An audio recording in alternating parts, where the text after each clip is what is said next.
Hola alumnos, buenas tardes a todos. Otra vez el gusto de encontrarme con ustedes. Buenas tardes, profe. ¿Cómo la están pasando en esta primavera tan especial, tan distinta? En esta primavera en pandemia. Horrible.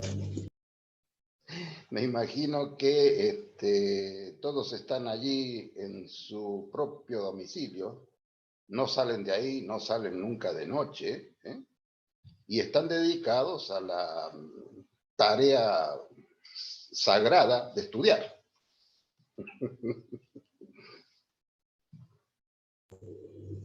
Profe, no se Ahora, ría. No se ría porque es horrible estar encerrado. Horrible. bueno, pero eso les permite dedicarse a estudiar mucho más. Les doy el Sí, alivio sí. de avisarles, que nosotros ya hemos superado holgadamente la mitad de la temática de la cursada de este año. O sea, vamos bien, estamos en la recta final y seguramente vamos a utilizar la misma energía para terminar, la misma energía que hemos quemado para llegar a este punto, ¿no? Entonces, con esa premisa y con este anhelo, vamos a alargar la clase de hoy. La tarde de hoy la vamos a dedicar a explicar y a describir las patologías óseas. Entonces nos ponemos manos a la obra, queridos alumnos.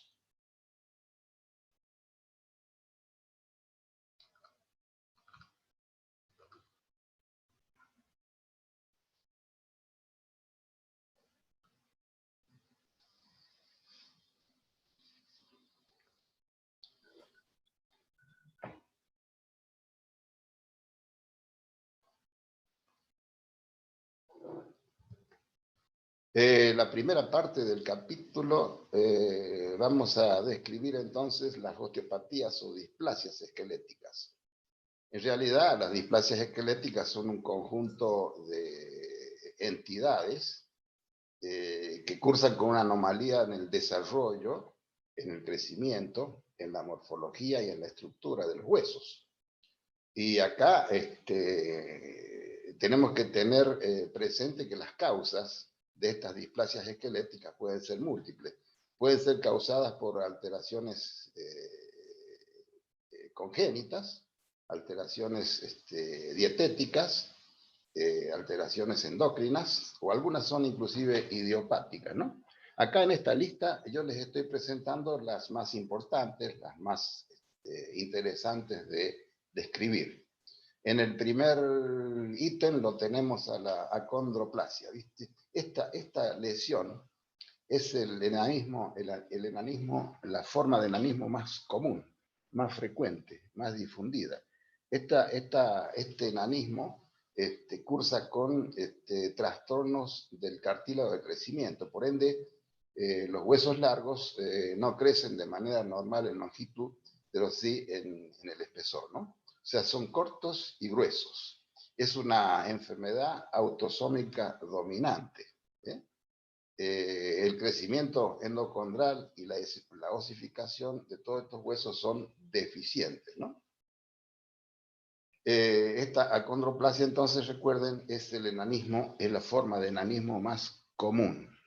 Después vamos a ver el raquitismo. El raquitismo es un trastorno infantil del crecimiento óseo, ¿no? Se ve en huesos largos, en el hueso de la base del cráneo. Hay una verdadera falta de mineralización de la matriz. Hay falta generalmente de vitamina D, o no hay absorción intestinal del calcio. Hay una dieta carente o eventualmente hay un síndrome de mala absorción que impide entonces el ingreso del calcio al organismo de manera normal. En cambio, la otra, la osteomalacia, se le llama el raquitismo del adulto, porque efectivamente la osteomalacia es una enfermedad del adulto, que también es parecida a la anterior. O sea, hay escasez o ausencia de depósito de calcio en la matriz proteica. hay una falla de la absorción y de la retención. En estos individuos hay fracturas frecuentes. Se aconseja entonces hacer la biopsia de punción de cresta ilíaca para hacer el diagnóstico adecuado, ¿no? Además del estudio radiológico, por supuesto. La otra que tenemos en lista es la osteoporosis. Ustedes la conocen como una osteopatía metabólica, ¿no? Esta osteoporosis, en realidad, una displasia esquelética provocada por una osteopatía metabólica con verdadera disminución de la masa ósea mineralizada. Hay disminución de matriz amorfa y mineral en el hueso, ¿no? En esta enfermedad.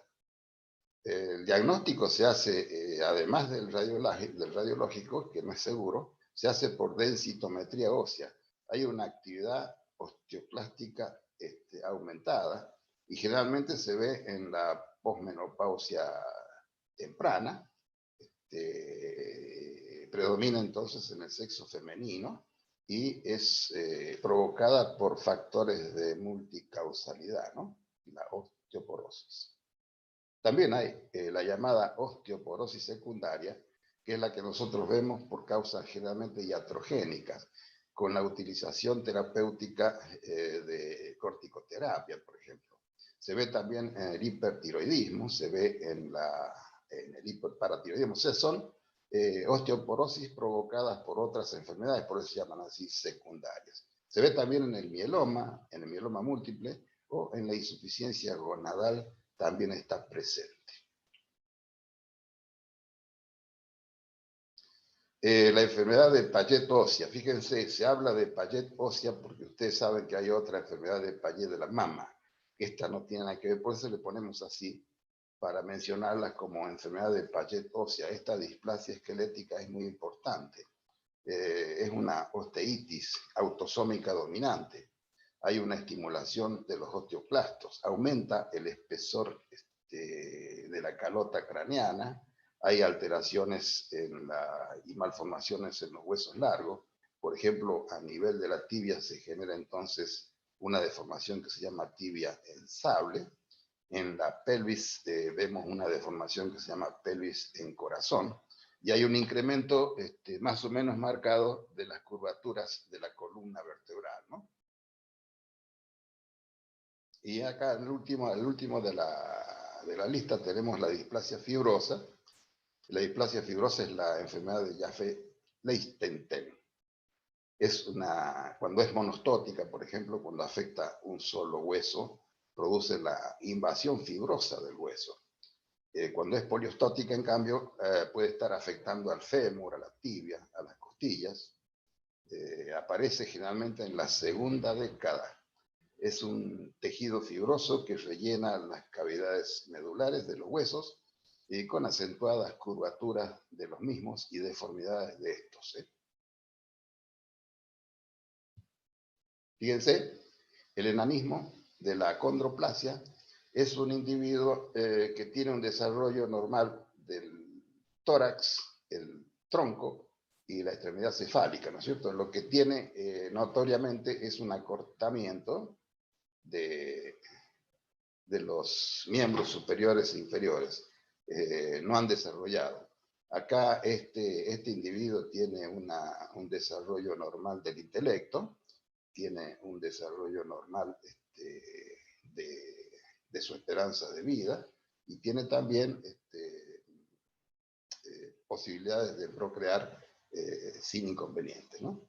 Recuerden entonces que este enanismo es la forma de enanismo más común, más frecuente, y se llama acondroplasia, autosómica dominante, característica, entonces. Puede ser familiar, heredofamiliar, etc., ¿no? En cambio, el raquitismo, el chico es un trastorno infantil, ¿no es cierto? Generalmente nutricional, donde vemos alteración y un crecimiento sostenido del cartílago sin osificación del mismo. Por eso aparece el llamado rosario costal. A nivel de las costillas con el esternón se produce un nódulo que se repite en todas las articulaciones y genera lo que se llama rosario costal. Esta deformación también provoca la protrusión hacia adelante del esternón, que genera entonces el cuadro de pecho de paloma, típico de estos chicos que padecen el raquitismo. Hay alteraciones en los huesos largos, hay alteraciones en las articulaciones más importantes como la de las rodillas, la de los codos, que hay un aumento de su tamaño. El cierre de las fontanelas es tardío a nivel de caja craneal. También hay un desarrollo notorio frontoparietal que produce en el chico ese aspecto de turricefalia, o sea, una cabeza más o menos cuadrada, turricéfala se llama, porque es alta en el frente y en los costados y tiene esas características de turricefalia, entonces, o caja craneana en torre. Fíjense la deformidad de los huesos largos, las alteraciones de los mismos, típicas de este raquitismo.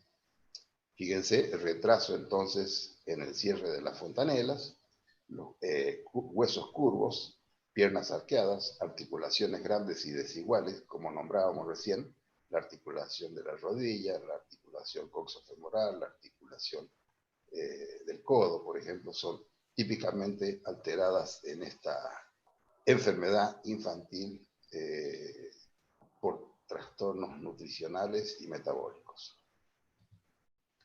En cambio, en el adulto tenemos esta que se llama ya la osteomalacia, donde también hay alteraciones del crecimiento y de la estructura de los huesos, hay alteraciones de la morfología de los mismos, y hay también alteraciones o deformaciones como huesos largos curvos, alterados totalmente en su morfología. Recuerden acá que hay una matriz ósea mal mineralizada. Hay un hueso que tiene abundante osteoide que no se mineraliza y lo vemos típicamente de manera sistémica en todo el esqueleto del paciente afectado. Recuerden que la osteomalacia, al ser tan parecida al raquitismo, se le llama entonces raquitismo del adulto, ¿no? En cambio, la osteoporosis, se ve esta pérdida o disminución de la masa ósea, típicamente, fíjense en estos esquemas, en el cuadro patológico vemos una corteza disminuida de espesor y vemos una parte esponjosa del hueso que es rarefacta, está alterada en su morfología porque hay una disminución de la consistencia de la misma, aparece un hueso esponjoso quebradizo, un hueso esponjoso desvitalizado, que permite entonces lesiones de fracturas a veces patológicas o espontáneas, generalmente del cuello femoral, ¿no? En este cuadro de osteoporosis. Típicamente también afecta a los cuerpos vertebrales, donde esta disminución de la masa ósea en los cuerpos vertebrales permite entonces estos fenómenos de aplastamiento de los cuerpos vertebrales que son característicos de esta enfermedad que predomina mucho en la posmenopausia y generalmente hay una incidencia mayor en el sexo femenino. Acuérdense que el diagnóstico ideal es por densitometría ósea. Por supuesto que ustedes lo pueden inferir o sospechar por una placa radiográfica, pero lo ideal sería hacer densitometría ósea para corroborar el diagnóstico. En cambio, esta enfermedad de Payet, que es una osteitis autosómica dominante, tiene las características de presencia de abundante cantidad de osteoclastos, fíjense. En este cuadro tenemos por lo menos 4 osteoclastos, acá tienen uno, acá tienen otro, acá tienen otro, y fíjense que es multinucleado, con alrededor de 50, 60 o 70 núcleos. Es una célula osteoplástica patológica típica entonces de la enfermedad de Paget. En el Paget nosotros vamos a ver, además de los osteoclastos que los tenemos acá, acá y acá, tenemos estas líneas de cemento que en la laminilla ósea están presentes siempre. O sea, tiene un patrón en mosaico, que se llama. Acá lo ven muy bien en esta imagen microscópica. Patrón en mosaico, que no es otra cosa que la línea de cemento que se muestra muy evidente por los procesos de reabsorción y de proliferación ósea. Hay una secuencia permanente reabsortiva y formativa del hueso que genera estas características de línea de cemento más marcada y de patrón de tipo mosaico que estamos viendo acá en esta imagen. También en este paciente, ya saben ustedes, hay deformidades de la tibia en sable, y acuérdense que también a nivel de la calota craneal se produce un aumento del espesor de la misma. Y acá tenemos ya la enfermedad de Jaffe-Lichtenstein, ¿no es cierto? Una displasia fibrosa, en este caso monostótica, que compromete entonces la mandíbula o maxilar inferior en esta mujer joven, ¿no? Acuérdense que aparece en la segunda década en adelante, o sea, los 20 años en adelante, esta displasia fibrosa que produce entonces una invasión fibrosa del hueso, sobre todo de las cavidades medulares del mismo.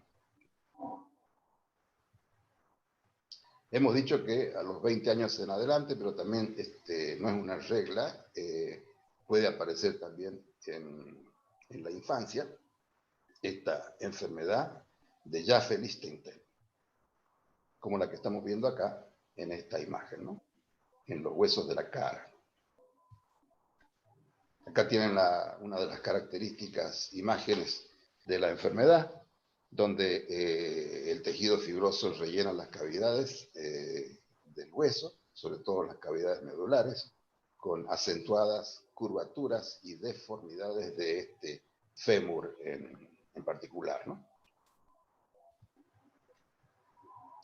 Luego pasamos al capítulo de las inflamaciones óseas, entonces, las osteomielitis.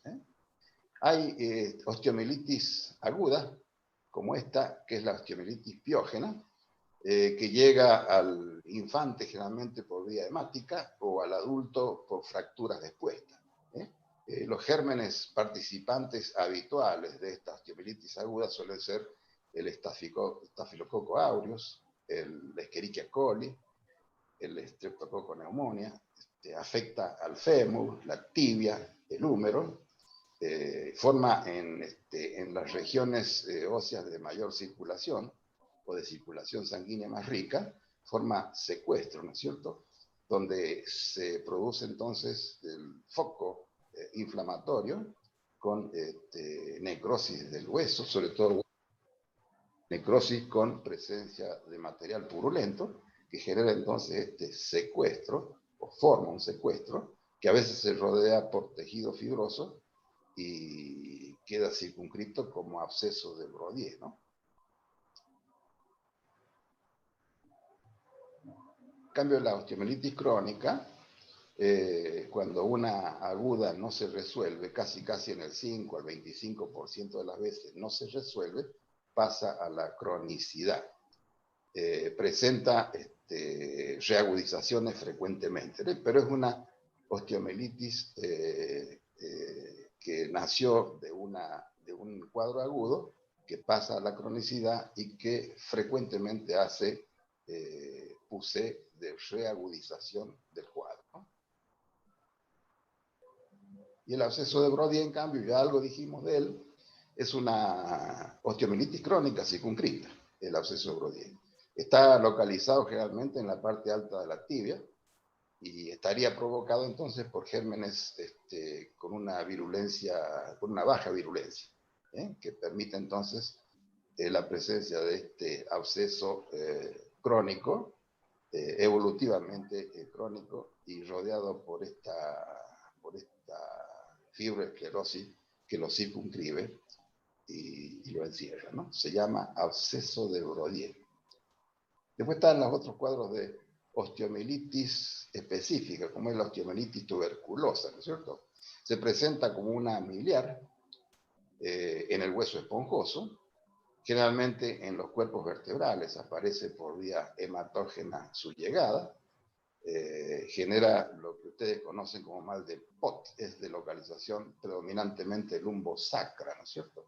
Cuando el material gaseoso se vuelca, genera entonces un absceso frío que pasa entonces al retroperitoneo y muchas veces desciende por la fascia del psoas hasta la cavidad pélvica. Se llama absceso frío del mal de Pott. Es de localización, recuerden, lumbosacra predominantemente. La osteomielitis por TBC. La otra específica que tenemos acá es la osteomielitis sifilítica.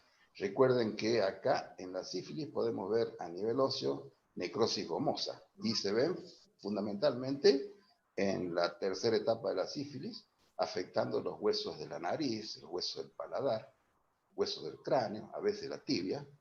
Y hay una forma, no olviden que hay una forma congénita que produce la pericondritis sifilítica, osteitis y pericondritis sifilítica, que es característica de esta forma congénita de sífilis, ¿no?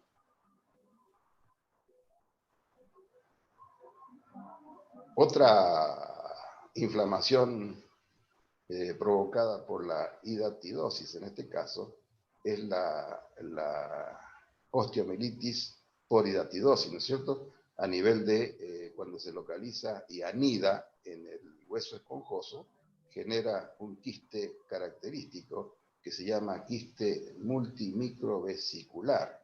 O sea, anida en las cavidades laberínticas de este hueso esponjoso y genera el quiste hidatídico, pero sin las tres capas. Acuérdense ustedes que el quiste hidatídico tiene tres capas. La interna, la germinativa, la del medio es la quitinosa y la externa es la adventicia. En este caso no tiene capa adventicia y anida en la profundidad entonces del tejido óseo esponjoso, generando esta forma de quiste multimicrovesicular característico sin capa adventicia, acuérdense.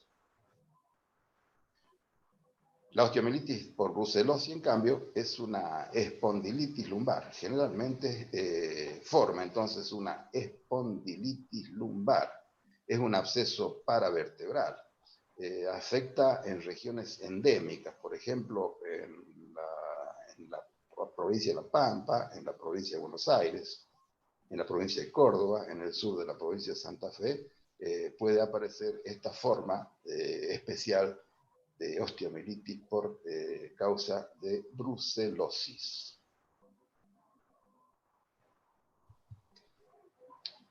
Y pasamos entonces, doctores, al gran capítulo de los tumores. Acuérdense ustedes que los tumores de los huesos, algunos son formadores de hueso y otros son formadores de cartílagos. Y en ambos casos son algunos benignos y otros malignos. Entonces recuerden, los tumores son formadores de hueso o formadores de cartílago, que podrán ser benignos o malignos. Comenzamos con el primer grupo de cuatro, los cuatro más importantes de los tumores benignos formadores de hueso, que son el osteoma osteoide, el osteoblastoma y el osteoblastoma genuino. Entonces pasemos a describir muy someramente cada uno de ellos. Pero recuerden, estos son tumores benignos formadores de hueso. El primero, el osteoma. Fíjense, aparece en los huesos membranosos. Aparecen como en la calota craneal, como un crecimiento nodular que puede estar creciendo hacia afuera o hacia adentro, indistintamente. Generalmente es único, tiene un crecimiento muy lento, afecta a individuos mayores, o sea, a mayores de 50 años en adelante. Tienen escasa sintomatología, A veces son simplemente antiestéticos, nada más porque aparecen en la frente o en alguna zona de la cara. Pero tienen, repito, un crecimiento lento. Son originados en huesos de osificación membranosa, como dijimos. Cuando aparecen múltiples lesiones en la cara y en el cráneo, configuran entonces el síndrome de Gardner, que está acompañado por pólipos de intestino, no lo olviden, ¿eh? Se llama entonces osteoma. Fíjense, una paciente con un osteoma en la región frontal, es antiestético, se extirpa traumatológicamente con facilidad, ¿no? No recidiva, es un tumor sólido que simula a la cortical de un hueso normal, ¿no? El otro, el osteoma osteoide, en cambio, es pequeño, aparece en la diáfisis de los huesos largos, ¿no? Fíjense, en la diáfisis de los huesos largos, como puede ser el fémur, como puede ser el húmero, como puede ser la tibia. Es un tumor pequeño, a veces no mayor de 1 centímetro, es muy doloroso, aparece en la cortical de estos huesos, a nivel de la diáfisis, y fíjense, la edad oscila entre los 10 a los 25 años, predominando discretamente en el sexo masculino. Es una lesión osteolítica localizada en la cortical del hueso. Ahí lo tienen entonces, en este caso, en el fémur, fíjense, este osteoma osteoide, muy doloroso, pequeño, pero tumor benigno, formador de hueso. Se llama osteoide porque el tejido reproduce hueso embrionario o tendencia embrionaria a formar en este hueso, en este tumor que se llama osteoma osteoide, como ven acá en el cuadro microscópico. Está el otro, que se llama osteoblastoma u osteoma osteoide gigante, similar al anterior, con la gran diferencia de que no produce dolor. Es gigante porque aumenta, es tamaño mayor que el anterior, excede a veces los 2 centímetros. Los pacientes son también entre los 10 y los 25 años. Afecta entonces a la diáfisis de los huesos largos, pero también a los cuerpos vertebrales muchas veces, ¿no es cierto? Cuando se lo extirpa, como son benignos, no recidivan. Se llama osteoma osteoide gigante. Acá lo tienen en una vértebra, aparece bien circunscripto, no duele y excede los 2 centímetros muchas veces. También repite acá la arquitectura de aspecto embrionario que tiene la lesión a nivel óseo, a nivel tumoral, ¿no? Después está el otro, el osteoblastoma genuino, que lo vamos a ver típicamente localizado en la metáfisis inferior del fémur, la metáfisis superior de la tibia, la metáfisis superior del húmero, o a veces en el hueso sacro o en los huesos de la pelvis en general, ¿no? Se observa entre los 15 y los 20 años de edad. Está formado por trabéculas de tejido osteoide poco calcificadas. Desarrolla en sectores que existe mayor tasa de crecimiento, o sea, en las metáfisis precisamente. Acá lo tienen en la tibia, fíjense, en la metáfisis de la tibia, al tumor radiológicamente diagnosticado, ¿no? También el cuadro histomorfológico del mismo. Y por fin pasamos entonces a los tumores formadores de hueso, pero malignos, ¿no es cierto? Importante esto, los tumores malignos formadores de hueso, el principal es el osteosarcoma clásico, ¿eh? El osteosarcoma clásico. Es el tumor maligno más frecuente del hueso, ¿eh? Hay un osteosarcoma secundario y un osteosarcoma yuxtacortical o perióstico. Típicamente el osteosarcoma es un tumor que elige la localización la metáfisis inferior del fémur o la metáfisis superior de la tibia. Es la localización, puede estar en otras localizaciones, pero esta es la localización típica de este tumor maligno primario formador de hueso, ¿no? Fíjense en individuos jóvenes, 10 a 20 años de edad, habitualmente. Es el osteosarcoma clásico, recuerden. Produce una imagen osteolítica destructiva, sin límites netos, crece por expansión y a veces este crecimiento expansivo produce despegamientos del periósteo que son característicos. Siempre cursa con dolor, con limitación funcional de la articulación, hay tasa elevada de fosfatasa alcalina y las metástasis son hematógenas a otros huesos o al pulmón eventualmente. El tratamiento es quirúrgico, tratando de conservar la extremidad y combinando el mismo con quimioterapia, ¿no? Este tipo de cáncer es frecuentemente de hueso y se genera a partir de células osteoblásticas. Fíjense, como decíamos recién, en esta mujer joven portadora de este osteosarcoma, se le hizo una extirpación oncológica previa de la neoplasia, tratando de conservar y no amputar el miembro, y resulta que recidivó, ¿no? Eso es frecuente de ver, la recidiva, por supuesto, la metástasis. Acuérdense que es un tumor maligno, y la metástasis va a ser por vía hematógena. Recuerden al pulmón o eventualmente a otros huesos, ¿no? Ahí se ve cómo destruye fundamentalmente el extremo metafisiario inferior del fémur en este caso. Acá, en este otro caso, en esta placa radiográfica, vemos que está localizado en la metáfisis superior de la tibia, siempre cercano a la articulación de la rodilla, ¿no? Acá, por el contrario, otro caso, donde este osteosarcoma está comprometiendo el extremo metafisiario inferior del fémur. Cuando crecen estos tumores pueden provocar entonces un fenómeno de despegamiento del periósteo.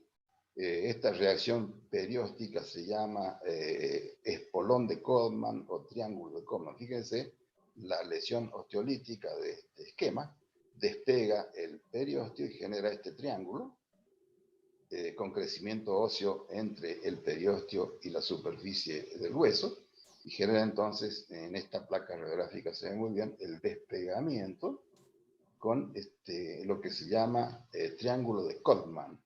Es una ayuda en el diagnóstico para el radiólogo, fundamentalmente. Acá lo tienen con más detalle, fíjense, el tumor y el despegamiento del periósteo con la proliferación y la osificación en forma de espolón. Se llama entonces, repito, espolón de Codman. Este espolón de Codman no es patognomónico de esta neoplasia. Puede aparecer en otros cuadros, ¿no es cierto? Pero muy frecuentemente este despegamiento del periósteo se produce en estos osteosarcomas.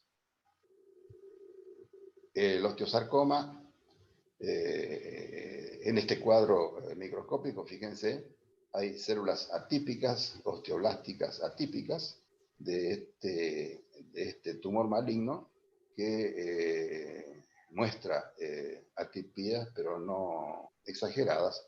Este sería un sarcoma de bajo grado nuclear, en comparación con este otro, que es un osteosarcoma de alto grado. Fíjense cómo las células neoplásicas malignas invaden la zona ósea afectada por la neoplasia destructiva, que está constituida por gran cantidad de núcleos hipercromáticos, muy pleomórficos, con frecuentes mitosis y marcada anaplasia, ¿no? Este sería un osteosarcoma de grado nuclear alto, ¿no? Y también está el secundario.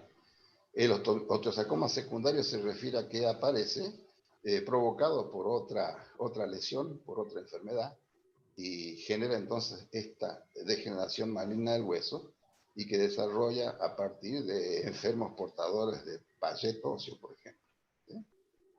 Comprime la cortical, penetra en las partes blandas vecinas, afecta a individuos mayores de 50 a 60 años. Lógicamente, afecta este osteosarcoma en hombres de edad avanzada o maduros.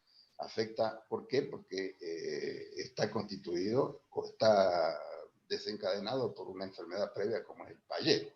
El Paget, ustedes saben, afecta a individuos de edad avanzada también. O sea, no, este osteosarcoma no se ve en la edad de los osteosarcomas clásicos, ¿no? Ya dijimos que el osteosarcoma clásico se ve entre los 10 y los 25 años de edad, como dijimos recién, y que no sería este el caso. Por supuesto, entonces, es por ese motivo, ¿no? Porque asienta en individuos portadores de una enfermedad previa como es la enfermedad de Paget. Habitualmente localizados en la calota craneana. Fíjense, no solamente la enfermedad de Paget puede desencadenarlo, una displasia fibrosa, un infarto óseo, una osteomielitis crónica pueden estar como lesiones preexistentes que desarrollan esta neoplasia maligna osteosarcomatosa secundaria, ¿no? Lo mismo acá, en este cuadro, el más frecuente de todos es el desencadenado por enfermedad de Paget, ¿no? Pero también una displasia fibrosa dice que lo produce, y también pacientes sometidos a radiaciones de alta intensidad pueden eventualmente desarrollar el osteosarcoma después de varios años de practicada la misma. Acá tienen otro detalle de la enfermedad de Paget que puede anteceder a este osteosarcoma. Fíjense la imagen radiográfica con huesos que tienen una imagen en copo de algodón, característica de la enfermedad de Paget ósea, ¿no? Cuando vemos el cuadro microscópico, volvemos a ver acá la imagen en mosaico, el patrón en mosaico, que da la línea de cemento en las laminillas óseas, ¿no? Que son características y son diagnósticas de la enfermedad de Paget ósea. El otro es el osteosarcoma perióstico o yuxtacortical. Aparece, fíjense, en las metáfisis de los huesos largos, como típicamente en la metáfisis superior del hueso del fémur. Puede aparecer en el ángulo del maxilar inferior, etc. La mayor incidencia se da, en este caso, a los 20 o entre los 20 y los 40 años. Es de mejor pronóstico que el osteosarcoma clásico, ¿no? Se llama así yuxtacortical porque fundamentalmente es periférico, nace generalmente en el periósteo, o sea, en la periferia del hueso. Lo tienen acá, las imágenes de fíjense, es bien periférico, aparece en la zona yuxtacortical de las metáfisis inferiores de este fémur, típicamente. Acá también aparece la imagen radiológica en este caso. Se llama osteosarcoma parostal también. Y ahora pasamos entonces a los tumores formadores de cartílago. En este caso, los 4 benignos que vamos a mencionar para este grupo, ¿no? Son tumores formadores de cartílago y son benignos estos 4. El condrosarcoma, que así lo llamamos los patólogos, encondroma le llaman los traumatólogos. El osteocondroma o exostosis cartilaginosa, que le llaman los traumatólogos, el condroblastoma epifisario y el fibroma condromixoide. Son los 4 tumores benignos formadores del cartílago que vamos a describir o mencionar por lo menos a continuación. El condroma. Fíjense, el condroma aparece en los huesos del carpo y del tarso, en las falanges del carpo y del tarso. Característicamente está formado por lóbulos de cartílago hialino, Se ve entre los 10 y los 30 años de edad, en los huesos, entonces, repito, de las manos y de los pies, ¿no? Cuando son múltiples, puede estar representando a la enfermedad familiar hereditaria, enfermedad de Ollier, que en un 10 o al 15% de las veces pueden evolucionar a un condrosarcoma secundario, ¿no? Tengan presente esto, entonces. Cuando la condromatosis es múltiple, que no solamente está en esta localización, sino que puede estar en otras localizaciones, y son nódulos abundantes en el resto del cuerpo, por causa familiar o hereditaria, integran entonces lo que se llama enfermedad de Ollier y pueden desencadenar entonces, o devenir en un condrosarcoma secundario, ¿no?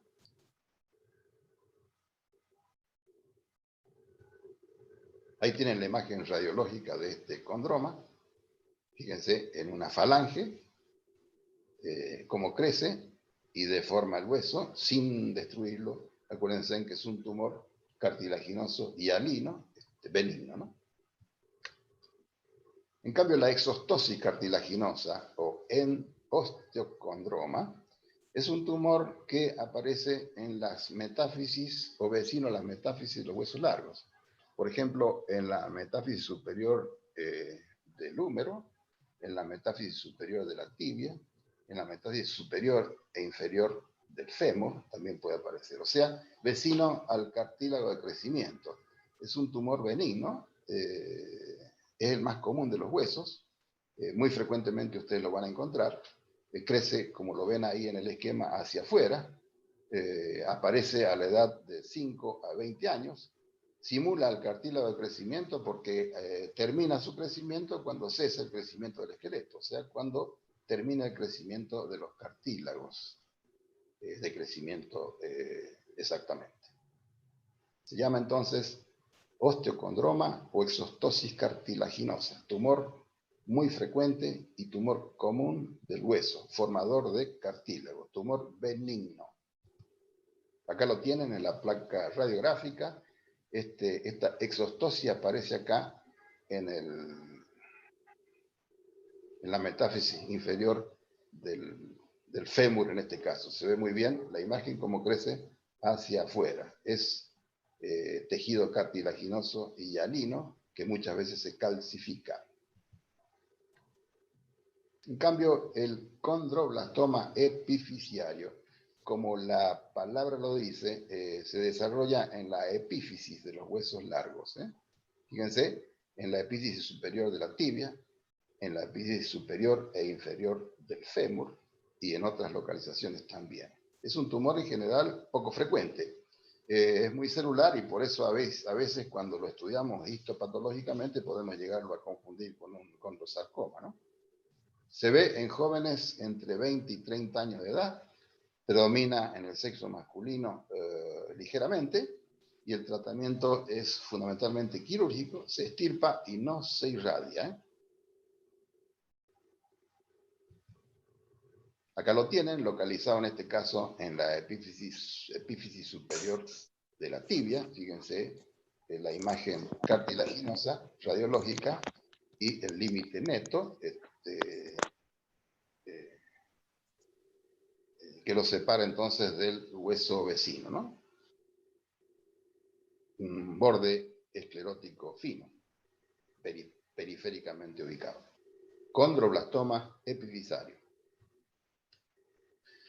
Cuando hacemos el estudio podemos encontrar estas células condroblásticas separadas por hileras o bandas de calcificación que simulan entonces el enrejado de gallinero, o sea, la malla, el alambre de gallinero. Enrejado de gallinero, dice acá. Característica de esta imagen microscópica. El otro, más raro aún, su aparición, se lo ve, pero rara vez entonces, se llama fibroma condromixoide, aparece en las metáfisis de los huesos largos, del fémur, del húmero, a veces de la tibia, a veces del radio, ¿no?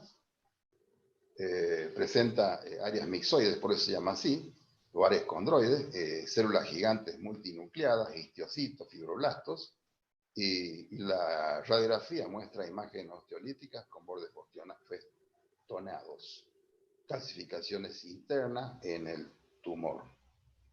En este caso, este fibroma condromixoide asienta en la metástasis inferior de la tibia, fíjense, es bien neto, tiene un margen neto, bien limitado,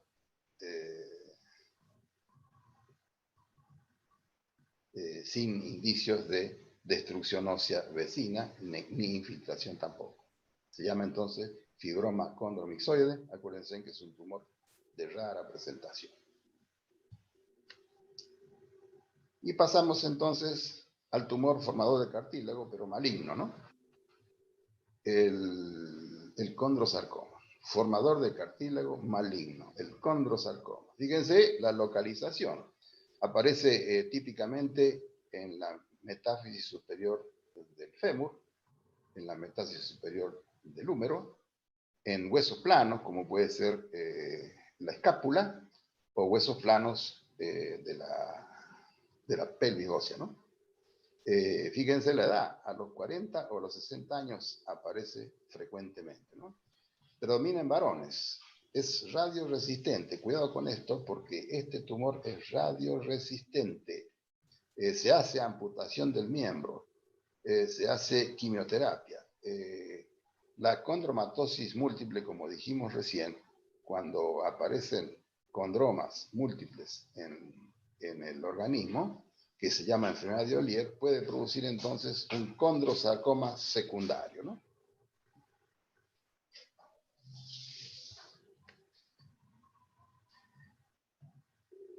Imágenes radiográficas de la misma lesión a nivel del extremo superior del húmero, por ejemplo,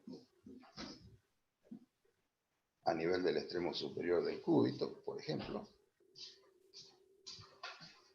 Fíjense otra a nivel del extremo superior del húmero que ha sido extirpada quirúrgicamente.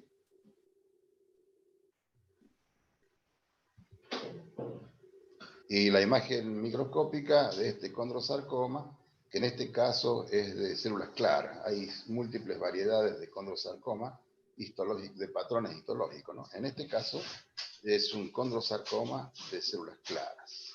Fíjense la atipicidad y pleomorfismo de los núcleos, grumos cromatínicos, anisocariosis, poiquilocariosis, entre las trabéculas óseas y laminillas óseas que permanecen más o menos indemnes dentro de la neoplasia. Pasamos a otro tumor ahora, el osteoclastoma, que es el tumor de células gigantes. Está provocado por los osteoclastos, ¿no es cierto?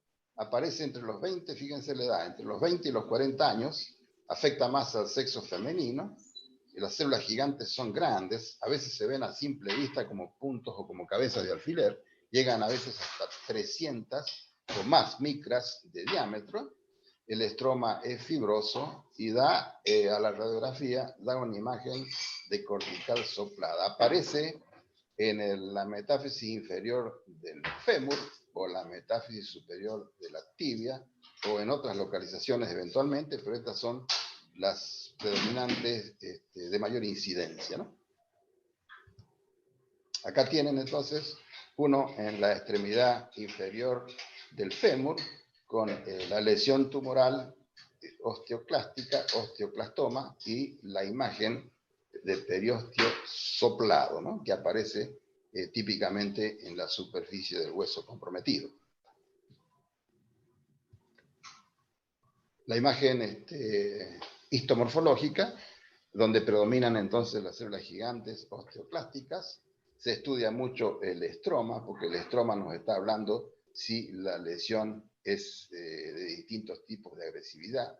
Hay lesiones poco agresivas y lesiones muy agresivas, de acuerdo a las características histomorfológicas del estroma, que aparece entonces entre las células gigantes osteoclásticas que abundan en la lesión tumoral, ¿no?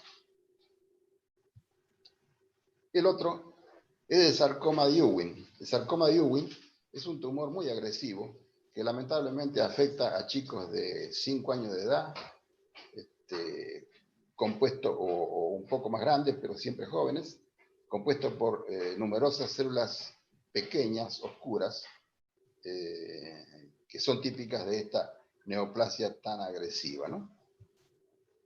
Fíjense, compromete huesos largos, tanto en su diáfisis como en su epífisis del fémur, en la diáfisis y en la epífisis de la tibia, en la diáfisis y en la epífisis del húmero, también en huesos planos, como el omóplato, en huesos planos como el sacro o el coxal, por ejemplo, a nivel de la pelvis, ¿no? Es un tumor generado por un fenómeno de traslocación entre los cromosomas 11 y 22. Afecta a chicos jóvenes, dije recién, de 5 a 15 años. Es el de peor pronóstico, eso no lo olviden, doctores, es el de peor pronóstico del esqueleto, ¿no? De los tumores esqueléticos. Plantea diagnóstico diferencial con osteomielitis aguda, porque el paciente se presenta con dolor, con fiebre a veces, y nos permite o nos hace creer de que se trata de una osteomielitis aguda y en realidad es de este sarcoma agresivo o sarcoma de Ewing. Hace metástasis en otros huesos y en especial a nivel del cráneo. Entonces no lo olviden, el sarcoma de Ewing es el de peor pronóstico del esqueleto. Es pregunta habitual de examen. Alumnos. Ahí lo tienen en una imagen radiológica en el extremo superior del fémur. Y la celularidad del mismo. Fíjense, el sarcoma de Ewing es un tumor muy celular, de elementos celulares pequeños, núcleos oscuros, muy pleomórficos, muy anaplásicos. Este tumor con esta celularidad muchas veces nos hace confundir así en la histomorfología con un reticulosarcoma, pero cuando hacemos el estudio profundo de fibras reticulares no están presentes acá y están presentes en el otro, en el reticulosarcoma, que nos permite hacer entonces la diferencia diagnóstica entre uno y otro. Sobre todo, acuérdense que afecta a niños de 5 años y a jóvenes de hasta 10 años o 15 años de edad. Y esta placa la tienen que tener bien presente, fíjense, los tumores malignos del esqueleto son los más importantes, son estos tres. El sarcoma de Ewing a la cabeza por su agresividad, afecta a chicos de 5 hasta los 15 años de edad. El osteosarcoma afecta a los 10 años, es menos agresiva que lo anterior, a los 10 en adelante, el osteosarcoma. Y el condrosarcoma afecta a individuos mayores de 30 años y es el menos agresivo de los tres, ¿no? Todos son agresivos, todos son malignos, pero esta es la escala que ustedes no tienen que olvidar cuando les pregunten en cualquier examen cuál es el más agresivo, cuál es el menos agresivo y cuál es el intermedio.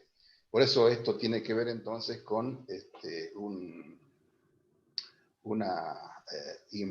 se presenta la malignidad de los tumores, se presenta inversamente proporcional a la edad, como lo están viendo acá ustedes en esta placa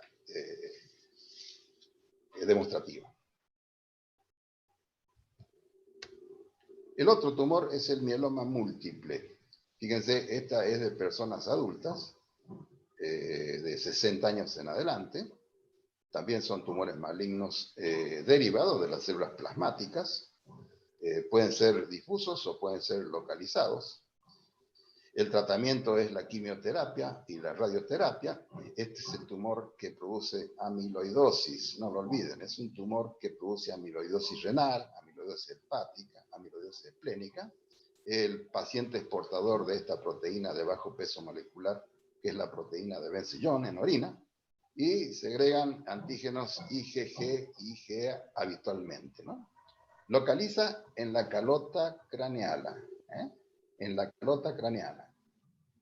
Produce geodas, la lesión neoplásica.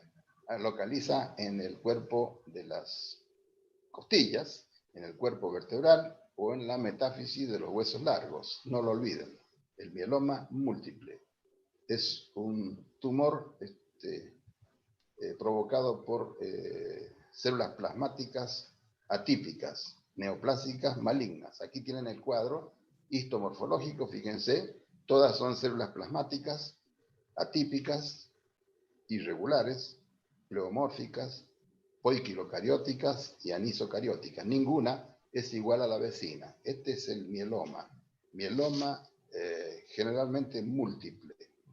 En la imagen radiológica ustedes están viendo el compromiso de la enfermedad difusa. Observen que acá ustedes tienen geodas múltiples a nivel de la calota craneal, geodas múltiples a nivel de cualquier hueso largo. Recuerden entonces, este tumor tiene esas características. Y el otro capítulo es de la patología de las articulaciones, ¿no es cierto? Tenemos estas lesiones articulares, como es la osteoartrosis o la artrosis de las articulaciones. Es una enfermedad articular crónica, esta degenerativa, con dolor, con limitación de la función de los movimientos, destrucción y erosión del cartílago, suele ser monoarticular o poliarticular, ¿no? La osteoartrosis o artrosis que puede ser primaria o secundaria. La necrosis ósea isquémica, en cambio, está causada, como la palabra dice, por una isquemia. Produce geodas de necrosis, produce frecuentes fracturas con compromiso de la irrigación ósea, donde tiene importancia o relevancia la fractura de la cabeza del fémur por este motivo, ¿no? Está la otra, que es la artritis séptica, provocada por diversas bacterias, como es el estafilococo, el gonococo, el neumococo, el estreptococo. Afecta a grandes articulaciones, como la de la rodilla, la del tobillo, la cadera, el codo, la muñeca, etc., ¿no? Son grandes articulaciones. Coleccionan en la cápsula articular un líquido, generalmente un líquido claro, que después se transforma en un líquido oscuro, purulento, que lleva muchas veces a la anquilosis de la articulación comprometida, ¿no? En cambio, la artritis reumatoidea es una enfermedad sistémica, inflamatoria sistémica. En realidad es una poliartritis crónica, simétrica, comprometiendo a las articulaciones diartoartrodiales, ¿no? Generalmente afectando a la columna vertebral, a las articulaciones interfalángicas, a los codos, a las rodillas, al tobillo. Producen entonces una lesión típica degenerativa y destructiva, que es el llamado pannus articular.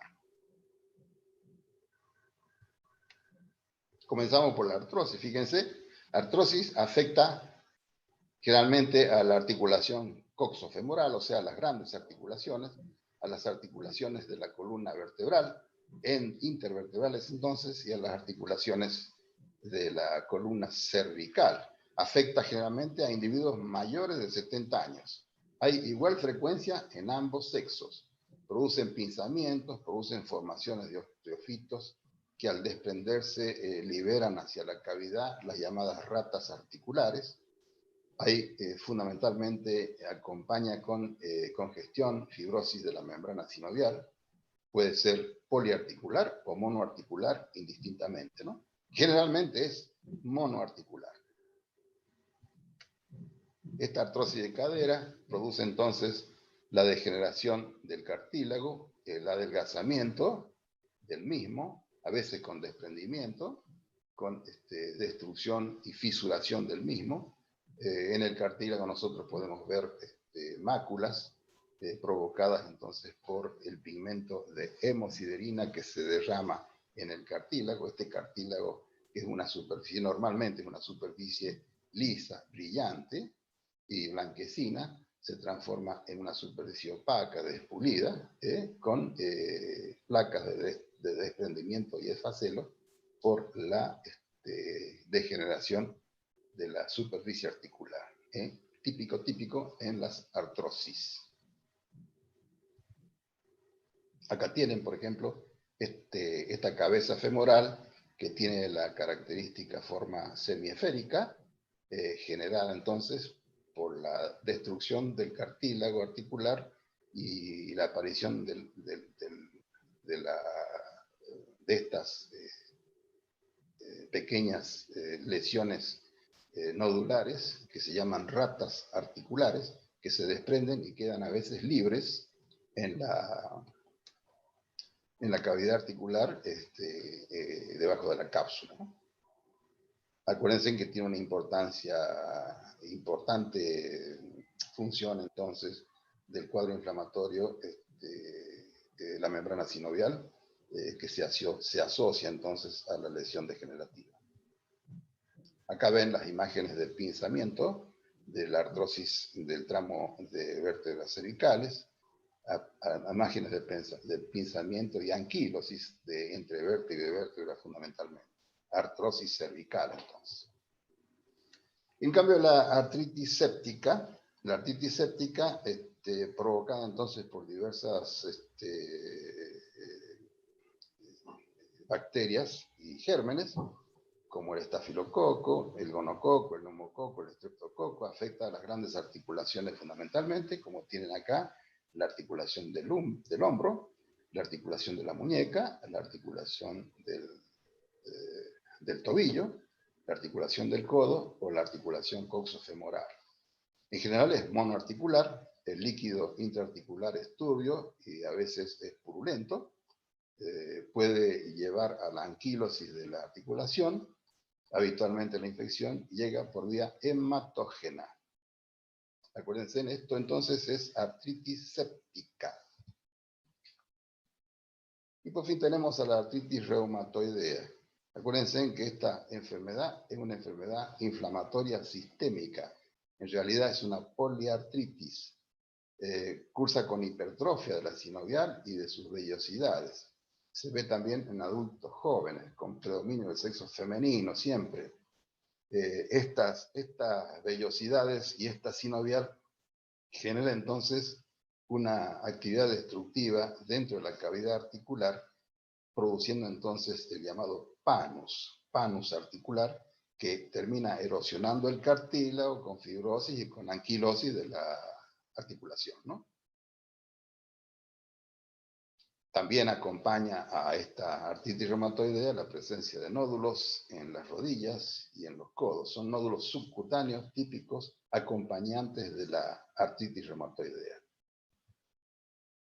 Imagen radiológica y una fotografía de esta paciente comprometida por la enfermedad de la que estamos hablando. Artritis reumatoidea. Fíjense. En el lado izquierdo tiene una articulación normal, con la cavidad articular normal. En el lado derecho está afectada entonces por la artritis reumatoidea, que tiene una cavidad de la cápsula, comprometida por el líquido sinovial, por hemorragia, por gran cantidad de polimorfonucleares, que activan entonces la proliferación de la sinovial marginal, produciendo entonces este tejido de granulación compuesto por células sinoviales que proliferan y formando vasos de neoformación, que terminan generando entonces este panus articular destructivo de la articulación.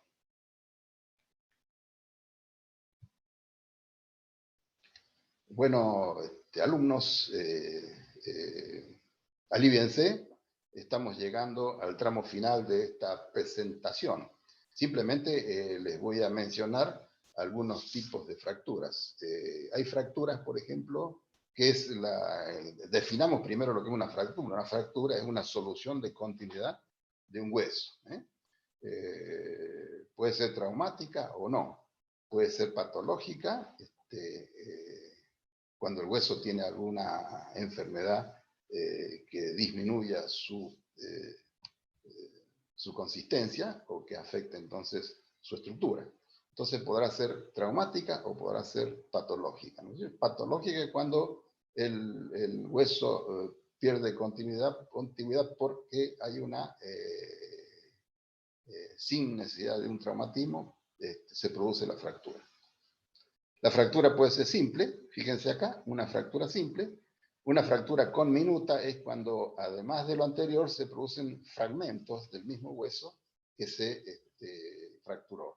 Además de la fractura, hay múltiples fragmentos que la acompañan. Se llama entonces fractura con minuta.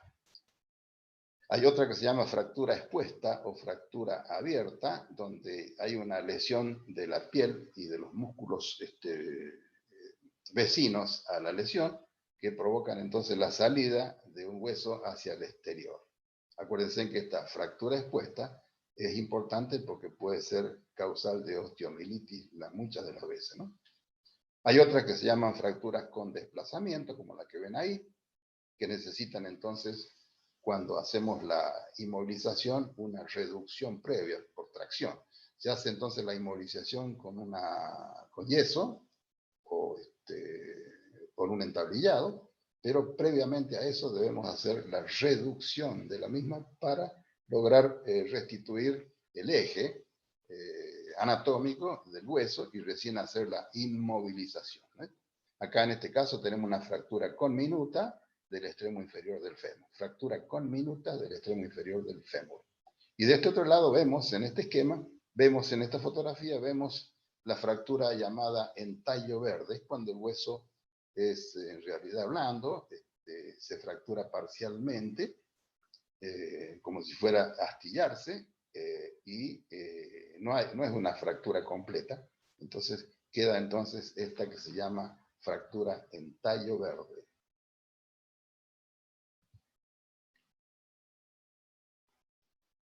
Y estamos ya en el tramo final, doctores. Yo me estoy despidiendo de ustedes con este último esquema.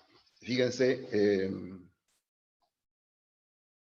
cuando hay una fractura, en los primeros días aparece el hematoma de fractura,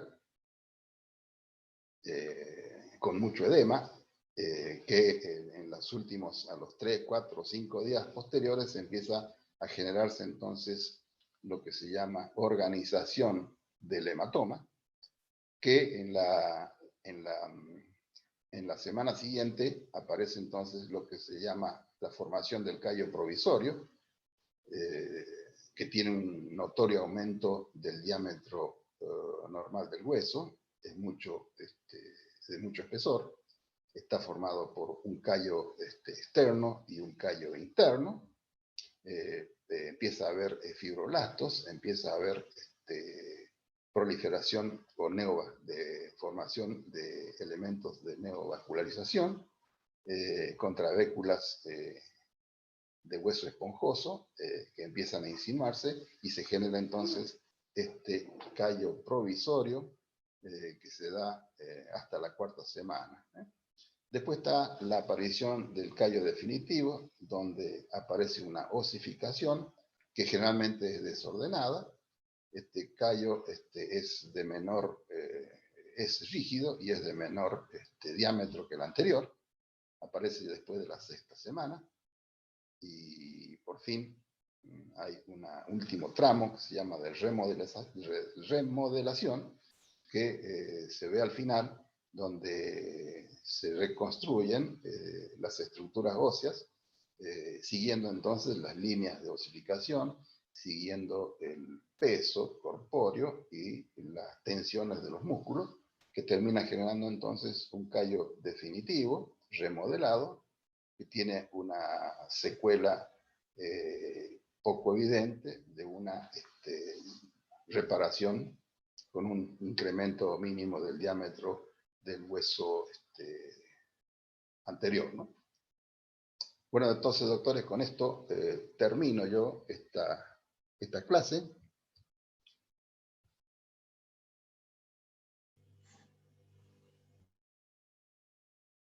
Bueno, doctor, muchas gracias.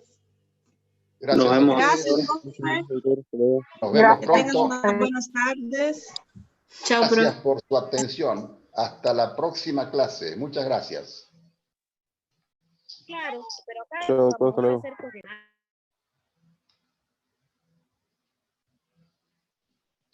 Chao.